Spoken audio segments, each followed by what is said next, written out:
Hello అండి. Welcome to middle class family Mary Sunkara.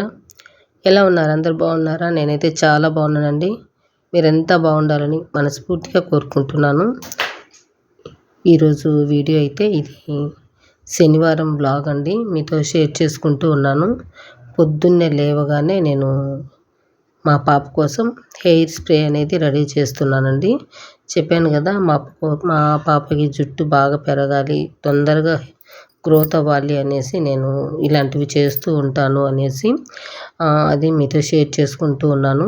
ఎందుకంటే ఇంకా తను లేవగానే తలస్నానం చేసేసుకుంటుందండి. నైటు ఆయిల్ అప్లై చేసుకుంటుంది, ఉదయాన్నే తలస్నానం చేసుకుంటుంది. ఇంకా ఎలాగో తలస్నానం చేసుకుంటుంది కదా అనేసి నేను ముందు రోజు ఆనియన్స్తో కర్రీ చేశాననమాట. ఇంకా అవి ఎందుకు వేస్ట్ అవ్వడం అనేసి నేను ఇక్కడ స్ప్రే అనేది తయారు చేస్తూ ఉన్నానండి. ఇవి మనకు వేస్ట్ అవ్వకుండా ఉంటాయి, మనం ఉపయోగించుకోవచ్చు. మనం జుట్టుకు ఉపయోగించుకోవడం వల్ల మంచి బెనిఫిట్స్ అయితే ఉన్నాయండి. ఖచ్చితంగా మీతో షేర్ చేసుకుంటాను దీనివల్ల మనకు ఎటువంటి బెనిఫిట్స్ ఉన్నాయనేది. ఫస్ట్ అయితే ఇది 4 పీల్స్ తీసుకున్నానండి, బౌల్లో వేసేసాను. ఒక 250 ml వాటర్ అయితే వేసుకొని మంచిగా ఒక 15 మినిట్స్ పాటు ఉడికించుకున్నానండి. స్లో ఫ్లేమ్లోనే ఉడికించుకొని ఇది పక్కన తీసి పెట్టుకోవాలి. ఫస్ట్ అయితే అది మంచిగా చల్లారాలన్నమాట. అది పక్కన పెట్టేశాను నేను. ఇంకా మంచిగా చల్లారిన తర్వాత మా పాపకి అప్లై చేయాలి అనేసి ప్రాసెస్ అయితే చెప్తాను.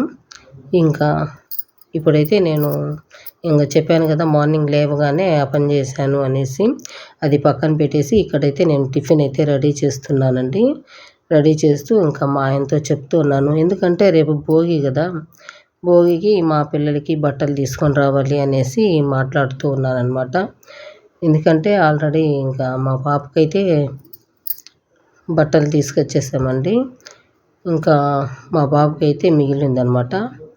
అంటే ఫ్రైడే వెళ్ళి మా పాపకు తెచ్చేసాము బట్టలు. ఇంకా మా బాబుకి అయితే తీసుకోవాలి, తనకి ప్యాంట్లు తెచ్చాము, ఇంకా షర్ట్లు అయితే తీసుకోవాలన్నమాట. నేను ఇంకా మా ఆయన ఇద్దరం వెళ్ళామంటే ఇద్దరం సెలెక్ట్ చేస్తామండి. మా ఆయన ఏంటంటే కలర్ అనమాట, తనకి ఏది బాగుంటుంది కాంబినేషన్ కలర్ అనేది చెప్తారు. నేనైతే సైజ్ చూసుకుంటానన్నమాట, ఎందుకంటే వాళ్ళకి తెలియదు కదా. అందుకనేసి మనకి 2 years పాటు మనం బట్టలు వేసుకోవాలి అని అనుకుంటాం కదా. కానీ అప్పటికప్పటికే మనం ఆ సైజే తెచ్చుకోవడం వల్ల ఏమవుతుందంటే మనం సరిగ్గా వేసుకోలేము, అది వేస్ట్ అయిపోతాయి కూడా. అందుకనేసి నేను ఒక 2 years సరిపోయేమైనా తీసుకుంటానండి. అంటే సైజ్ అనమాట, బాగా టైట్గా బాగుండిందంటే అది తీసుకోను అనమాట, మీడియం సైజుది తీసుకుంటాను. అందుకనేసి ఇక్కడ నేను మా ఆయనతో మాట్లాడుతూ టమోటాలు అయితే కట్ చేసుకున్నానండి, ఒక 4 టమోటాలు. ఇక్కడ నేను కొత్తిమీర పచ్చడి అయితే రెడీ చేస్తున్నాను దోశలోకి. అప్పుడప్పుడు చేస్తూ ఉంటానండి కొత్తిమీర పచ్చడి. ఒకసారి మీతో షేర్ చేసుకున్నానో లేదో నాకైతే గుర్తులేదు, కానీ షేర్ చేసుకునే ఉంటాను. కానీ చూడని వాళ్ళ కోసం అయితే చూడండి ఎలా చేసుకోవాలి ఏంటి అనేది. ఇక్కడైతే నేను ఆయిల్ వేసుకున్నాను. ఆయిల్ వేసుకొని మంచిగా హీట్ అయిన తర్వాత ఒక 5-6 పచ్చిమిరపకాయలు అనేది వేసుకున్నానండి. అవి కొంచెం బాగా ఫ్రై అయిన తర్వాత టమోటాలు నేను తీసుకున్నాను కదా, ఒక 4 టమోటాలు మీడియం సైజువి, అవి మంచిగా కట్ చేసుకొని వేసుకొని ఒక పసుపు ఉప్పు వేసుకొని మంచిగా ఇది మెత్తగా మగ్గిపోవాలన్నమాట, ఫ్రై అవ్వాలి. మెత్తగా అయిపోయిన తర్వాత ఇంకేం లేదండి, ఇక్కడ కొత్తిమీర చిన్న కట్ట మనకు అమ్ముతూ ఉంటారు కదా, ఒక కట్ట వరకు వేసేసుకుని ఉంటాను. ఇక్కడ కొత్తిమీర కట్ట చిన్నది సన్నగా కట్ చేసుకొని కాడలతో సహా వేసుకున్నామంటే టేస్ట్ బాగుంటుంది. ఇది ఒక 1 minute వేయించుకుంటే సరిపోతుందండి, ఎక్కువ టైం అయితే అవసరం ఏం లేదు. ఇది ఆకుకూర కాబట్టి తక్కువ టైం చాలు, 1 minute అలా పెట్టేసి మీరు ఇది స్టవ్ అయితే ఆఫ్ చేసుకోండి. చూసారు కదా, నేనైతే కలిపేసి మూత పెట్టేస్తూ ఉన్నాను. అప్పుడప్పుడు ఇలాంటివి మనం పచ్చళ్ళు చేసుకొని తింటూ ఉండాలండి. నాకైతే చాలా అలవాటు అనమాట పుదీనా పచ్చడి, ఇలా చేస్తూ ఉంటాను. ఇంకా తర్వాత చూసారు కదా, ఒక 1 minute తర్వాత ఒక 1 స్పూన్ జీలకర్ర వేసాను, ఒక 4 వెల్లుల్లిపాయలు వేసుకున్నానండి, కొంచెం పెద్దవి వేసుకున్నాను. అది మంచిగా రెడీ అయిపోయింది. ఇంకా అది చల్లారే లోపల ఇక్కడ నేను ఇంకా మా పాపకి స్ప్రే చేస్తూ ఉన్నాను అనమాట. ఇక్కడ ఆ వాటర్లో ఆలివ్ ఆయిల్ ఒక 1 స్పూన్ అయితే యాడ్ చేసుకున్నానండి. చూసారు కదా, ఇది మాకు ముగ్గురికి సరిపోయిందండి స్ప్రే అనేది. మా బాబుకి షాంపూలో అప్లై చేశాను. ఇంకా నేను మా పాప హెయిర్కి అప్లై చేసుకున్నామండి. ఇక్కడ చూసారు కదా, మంచిగా చల్లారిన తర్వాత మనం ఆయిల్ వేసి మంచిగా మిక్స్ చేసుకొని, మనకు స్ప్రే బాటిల్ ఉంటుంది కదా, స్ప్రే బాటిల్లో వేసుకొని మనం స్ప్రే చేసుకున్నామంటే సరిపోతుందండి. మా దగ్గర స్ప్రే బాటిల్ లేదు అనుకుంటే మీరు కాటన్ది ఉంటుంది కదా, దాంతో మీరు అప్లై చేసుకోండి. ఇది బాగా ఒక 10 మినిట్స్ పాటు మంచిగా మసాజ్ చేసుకోవాలండి.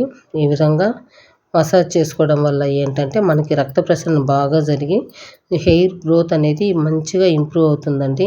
మనకి రాలిపోయిన చోట కూడా మనకు జుట్టు అనేది మంచిగా గ్రోత్ అవుతుంది. మా పాపకైతే మంచిగా గ్రోత్ అయిందండి. చూపిస్తాను మీకు తలస్నానం చేసుకున్న తర్వాత.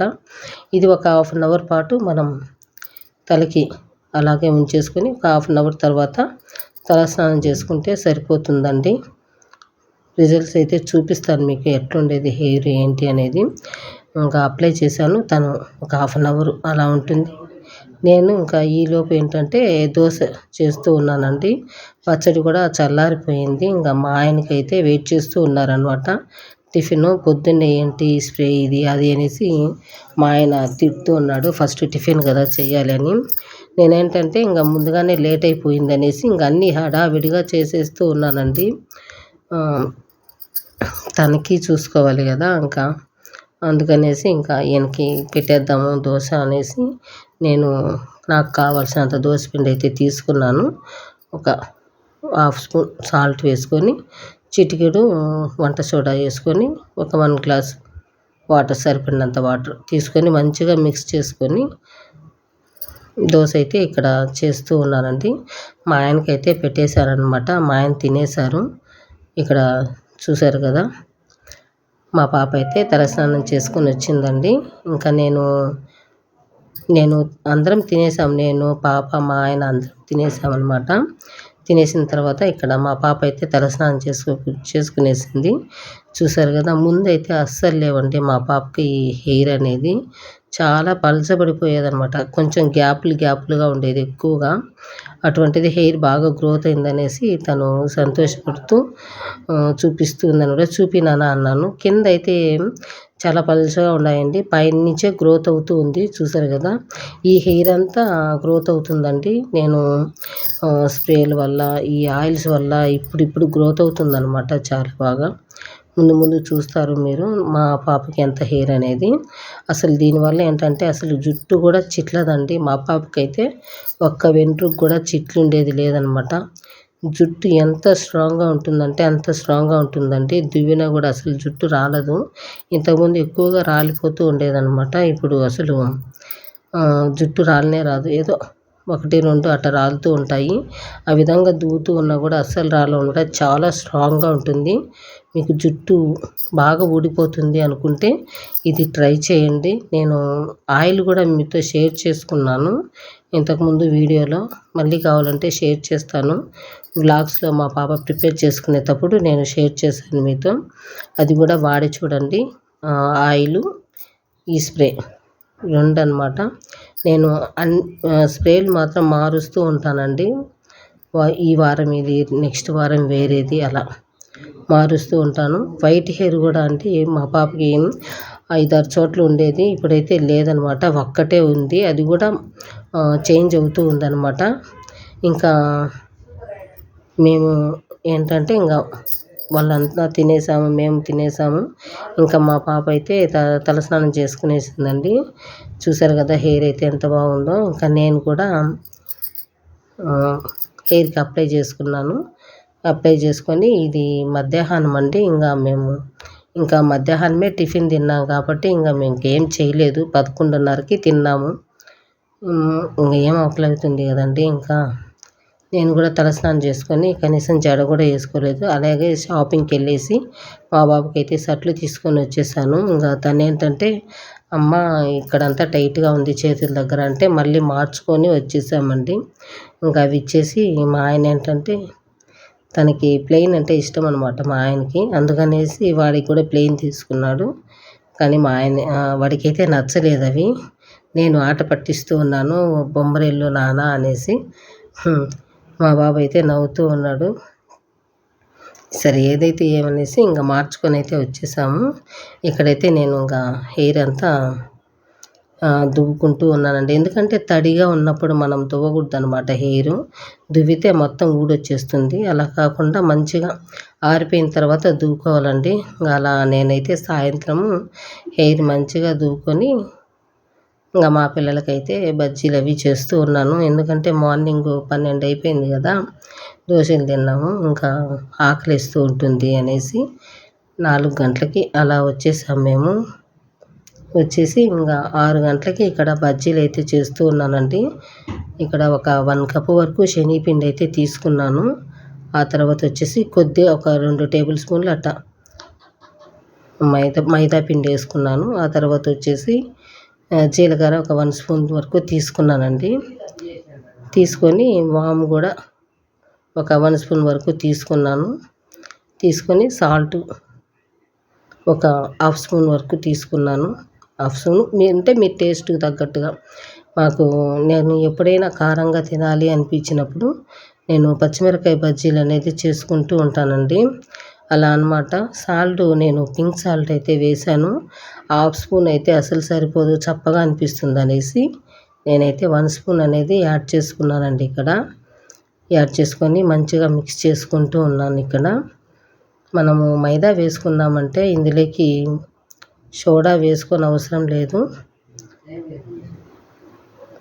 వేసుకుంటే వేసుకోవచ్చు, లేకపోతే ఏం లేదండి.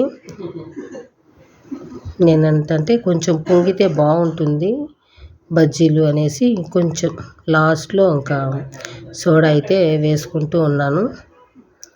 ఇష్టం లేని వాళ్ళు వేసుకొని అవసరం లేదు. సోడా అయితే నేను కొద్దిగా సోడా యాడ్ చేసుకొని మంచిగా మిక్స్ చేసుకున్నాను. ఆ తర్వాత ఇక్కడ పచ్చిమిరపకాయలు కట్ చేస్తూ ఉన్నానండి. ఈ పచ్చిమిరపకాయలు బాగా కారంగా ఉండే వాళ్ళు కూడా తినలేరండి, కారంగా తినేవాళ్ళు కూడా. ఎందుకంటే ఇవి కారం ఎక్కువగా ఉంటాయన్నమాట. అందుకనేసి నేను ఇక్కడ ఏం చేశానంటే ఈ విత్తనాలంతా తీసేసి బజ్జీలు వేసుకుందామనేసి అనుకుంటూ ఉన్నాను. ఇక్కడ చాలాసార్లు ఈ మారి తినేసామండి. ఎంత కారం అంటే అంత కారంగా ఉన్నాయి. అందుకని ఇక్కడ విత్తనాలన్నీ తీసేసి మొత్తం రెడీ చేసుకుంటూ ఉన్నాను. ఒక మిరపకాయ వచ్చేసి 4 పీసులుగా కట్ చేస్తూ ఉన్నాను. ఇక్కడ ఇలాగే వేసాము అంటే లోపలికి పిండి అంతా పోతుందండి. అంటే అది గుంతగా ఉంది కదా, మనకు ఉడకపోవచ్చు లోపల ఎక్కువగా పిండి ఉండడం వల్ల.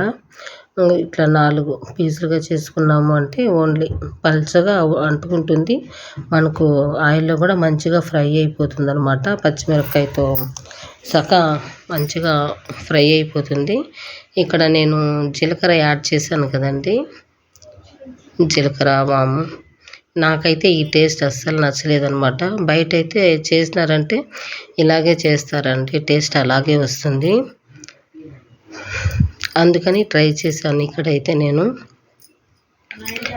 నాకు మామూలుగా జీలకర్ర అవన్నీ ఏం వేసుకోకుండా ఓన్లీ మైదా, శనగపిండి, ఉప్పు, కొంచెం సోడా వేసుకొని చేసుకుంటే మంచిగా ఉంటుందన్నమాట. కానీ ఇక్కడ ఇంకా మా పిల్లలు కూడా మంచిగా తింటున్నారు అనేసి నేనైతే ఇవన్నీ యాడ్ చేసుకొని మంచిగా ఇక్కడ ఫ్రై చేసుకుంటూ ఉన్నాను. ఈ పచ్చిమిరపకాయలు కట్ చేసే ముందే నేను ఆయిల్ గ్యాస్ మీద పెట్టేసానండి. ఆయిల్ మంచిగా హీట్ అయిన తర్వాత మనం ఈ బజ్జీలు వేసుకున్నామంటే సరిపోతుంది. చూసారు కదా, మనకి అంటే అంత పెద్దవి లేకుండా అంత చిన్నవి లేకుండా కరెక్ట్గా మీడియం సైజులో వచ్చేస్తాయి అన్నమాట. ఇంకా నేనేంటంటే మనిషికి ఒక 4 అనేసి నేను ఇక్కడ ఒక 5 పచ్చిమిరపకాయలు అయితే తీసుకున్నాను. ఒకవేళ ఎక్స్ట్రా తిన్నా ఒకటి తింటాం కదా, అందుకనేసి 5 పచ్చిమిరపకాయలు తీసుకొని ఒక్కొక్కటి 4 పీసుల వరకు కట్ చేసుకున్నాను. ఇది ఒక 10 నిమిషాల వరకు నేను మంచిగా ఉడికించుకున్నానండి. ఆయిల్లోనే ఫ్రై చేసుకున్నాను అనమాట. 10 నిమిషాలు తిప్పుతూ మనం ఫ్రై చేసుకోవాలి. ఆ తర్వాత ఇది మనం టమాటో సాస్లో కానీ లేదా మనం ఎర్రపచ్చడి ఉంటుంది కదా, దాంతో అయితే చాలా బాగుంటుంది. ఇక్కడ నేను ఎర్రపచ్చడి కూడా చేశాను మా పిల్లల కోసం అయితే. చాలా బాగుంటుందండి. ఈసారి షేర్ చేసుకుంటాను. వీడియో చూసినందుకు థ్యాంక్ యూ అండి. వీడియో నచ్చితే లైక్ చేయండి.